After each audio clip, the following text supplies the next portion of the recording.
This is Akashvani. In the program Spotlight, now we bring you a discussion on India's meteorological advancements, building a climate-smart nation. The participants are Dr. K.J. Ramesh, former Director General, India Meteorological Department, and Deeksha Saksena, Akashvani Correspondent. The Indian Meteorological Department, IMD, was established in 1875. It will complete 150 years on 15th January. On the occasion, Prime Minister Narendra Modi inaugurated Mission MOSUM today, that is 14th January. To discuss more on the subject, we are joined by former DG IMD, Dr. K.J. Ramesh. Dr. Ramesh, welcome to the program. Thank you very much. Dr. Ramesh, before we delve deep into the subject, I would like you to throw some light on the history of IMD and take us back when and what was the thought behind establishing this organization? IMD was established in 15th January 1875 to accumulate the daily rainfall conditions. Temperature was not so much. Rainfall only different kingdoms were measuring with those kingdoms only. It was never collected at a centralized place, and the reporting of that rainfall conditions and monthly how it has happened, changing. So below or above normal, these assessments were not happening at a country scale in before that. So why that necessity was felt was one big cyclone was there in 1867 or so in Bengal. So that has taken almost more than 50,000 lives. And after a few years there was a famine. Monsoon was not there, so people have to move to other places. Then British government thought that at least assessment karenge. When less rainfall has happened, areas of less rainfall, then at least some supply of food grains for those areas can be planned. So some such action can be taken. To make that to happen, to create that basis, this reporting of weather is started at a centralized way. First appointment under the Meteorological Department, IMD, was in the name of Meteorological Reporter, not Director General then. So he was a British person, he was brought in, and for 4-5 years he has established regional reporters to collect and send him that information. So at the end of the each day they used to type and release a gazette about the rainfall condition, which areas having comfortable moisture, which rivers will have same thing. For agriculture production, jute production, sugarcane production, cotton production. Cotton was the main important production from India. So all Manchester cotton mills were dependent on the cotton production from India at that time. So when famine time, when less rainfall, monsoon was deficit, drought conditions, so they did not have any input to operate that mills. So economical also it was affecting them, and apart from suffering in India. So that's how national level thing has started. But one good thing happened subsequently is they brought very, very distinguished academicians from Oxford and Cambridge, particularly Sir Gilbert Walker. Sir is a title like our Padma Shri, Padma Vibhushan, Bharat Ratna type. For academicians or society people, Sir knighthood is given in British. So one of the knighthood awardee, Sir Gilbert Walker, he was convinced to come and serve as head of India Meteorological Department as a Director General. And then he served for more than 2 decades in India. Then only the El Nino effect, monsoon forecast, everything started in those days. And then gradually to 1932, I suppose, several distinguished people from UK were coming and heading India Meteorological Department. Sometime around 34 or 36, first Indian Dr. S.K. Banerjee was appointed as Director General.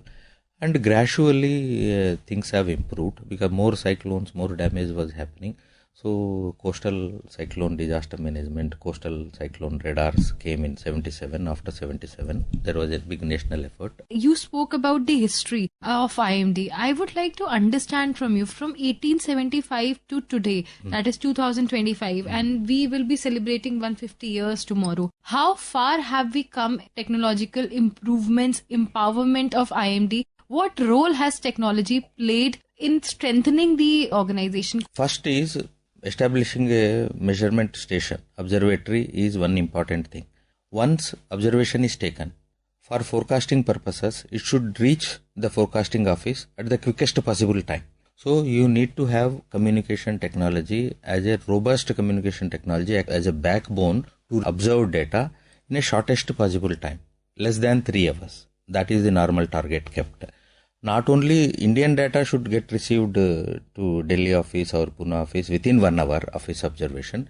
Globally also, when you want to forecast for more than 3 days, you need global data. So globally also there is something called WMO information system. So through that network also, we share our data, other globe data also gets received. Communication, real-time, high bandwidth communication is the primary technology support which is required for IMD. Earlier, it used to be cables, dedicated cables, undersea cables from country to another country. That used to be the case. Now internet is happening, everything is coming on cloud and internet bandwidth. So it will further increase as from 5G, 6G if you go. This is one thing. Once data comes, if you want to run models, global model, earlier in 88, 89 when first supercomputer came for India for weather forecasting, at that time we were running the forecast model at about 150 kilometer by 150 kilometer grid size. So that is a very large area. No, within that 150 kilometers box, whatever is happening, we will not able to capture. So from that time to now, we are now running a 9 kilometer by 9 kilometer global model.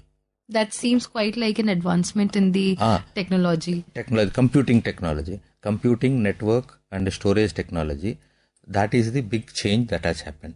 Not only one model we are running, daily India runs 4 different global models twice a day and 4 times South Asia model at 3 kilometer grid scale, and that will give weather forecast to neighboring countries also. Fog separately, Delhi airport fog is separate, Bombay flood is separate, Chennai flood model is separate. Basically, you are saying that we have a separate dedicated system for every city, every weather event. Every extreme weather event.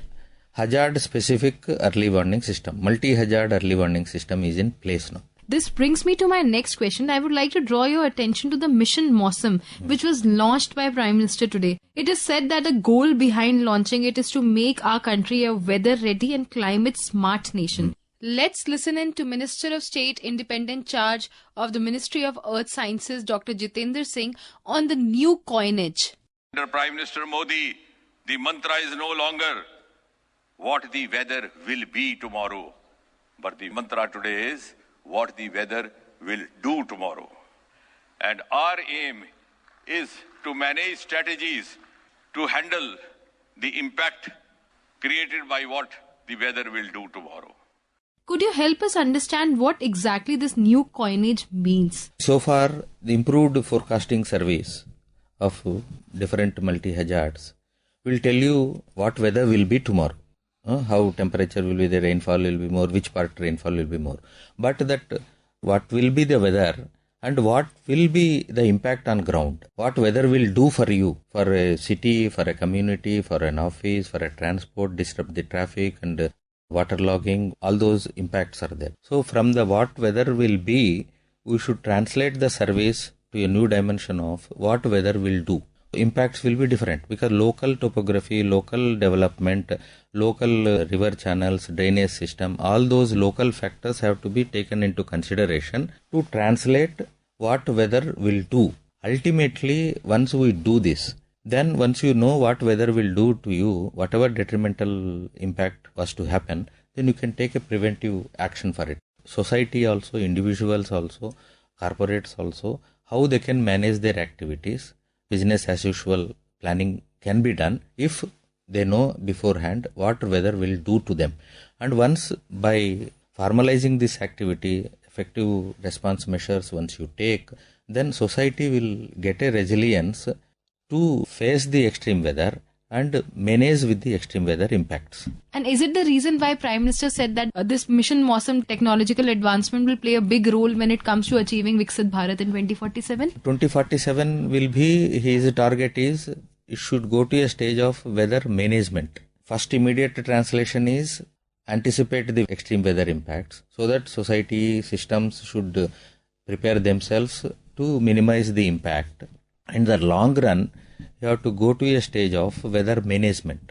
Why he has talked about by 2047? Reason is implicitly 2045 India is bidding for an Olympics. Olympics events will happen different places. Sometime one event will be afternoon, some event will be night, some event will be open area, some event will be swimming pool or different locations, different timings. So javelin throw, for example, if one particular strong wind is there, javelin throw cannot happen. So like that, for several, heat is more, shelteriness is more, open athletes cannot perform to their abilities. To that, what should happen is whatever extreme conditions which are not favorable or suitable for athletes or the public in the gallery, then you should ensure that conditions of conducive for the players and the uninterrupted operation of the Olympic event. For that, what should happen? Weather management should happen. That means weather modification stage has to be achieved. Ultimately, that will be achieved only when you know what impact it is going to happen at the stadium level. Now we are talking about city level. Then we will go to much more micro scale of a city scale, mohalla, ward, and then you will go to a event, stadium specific, event specific and location specific, stadium specific forecast services you will have to build and ensure that rain will not spoil your inaugural function, rain will not spoil your major Olympic event. So that is the idea with which Prime Minister said it will not happen overnight. You will have to start, build your capabilities to go to that scale of weather management. That's how he coined the slogan as weather ready.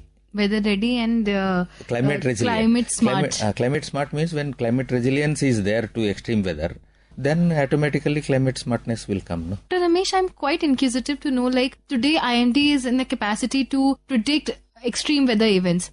But when it comes to events like cloudburst, can we predict cloudburst and save lives? Cloudburst will happen when unusually high moisture loading of an atmosphere within the atmosphere in a valley, for example, Himachal or Uttarakhand or Jammu and Kashmir, Northeast hills. Valley is surrounded by 1 kilometer hills, like Manali, for example, you take. Once the cloud comes there, wind won't take it out. But the wind which is coming, if it is bringing moisture from Bay of Bengal, Arabian Sea, for example, then moisture keeps accumulated and then after some stage, it has to precipitate there only. So all that big cloud mass, moisture collected, loading that has happened, it will precipitate in about 6 hours time, 4 hours time in heavy volumes. So that's how the cloud burst happens. If rainfall is happening more than 10 centimeter in 1 hour time, so that is considered as a cloud burst in a technical parlance. So for that, satellite is there. But satellite resolution is not so good to analyze at a valley scale. For that only Doppler weather radar network is required. So at the moment we are operating about 39 Doppler weather radars in India. But under MOSUM, first target is to take this Doppler weather radar network to a 125 to 130 numbers. So where each habitated valley of the hills will be covered by Doppler weather radar, and then severe weather development happening in each of the habitated valleys or the Chardham Yatra routes will not get unnoticed. So you will be monitoring there where high moisture is accumulating, possibility of cloudburst developing. So you can regulate the traffic until the cloudburst happens. If bridges are damaged, so you can send the traffic back. So some such planning is possible. That's why first target is to ensure the 24/7 Doppler weather radar, severe weather monitoring surveillance capability under the mission MOSUM by taking the Doppler weather radar number to 125 to 130. Due to paucity of time, Dr. Ramesh, we'll have to conclude this discussion. So with this, we bring this discussion to an end. Thank you so much for sparing your valuable time and explaining everything about IMD, Mission MOSUM and much more. Thank you so much for joining Spotlight Thank you tonight. so much. You were listening to a discussion on India's meteorological advancements, building a climate-smart nation. The participants were Dr. K.J. Ramesh, former Director General, India Meteorological Department, and Deeksha Saksena, Akashvani Correspondent. This program was produced and presented by the News Services Division of Akashvani.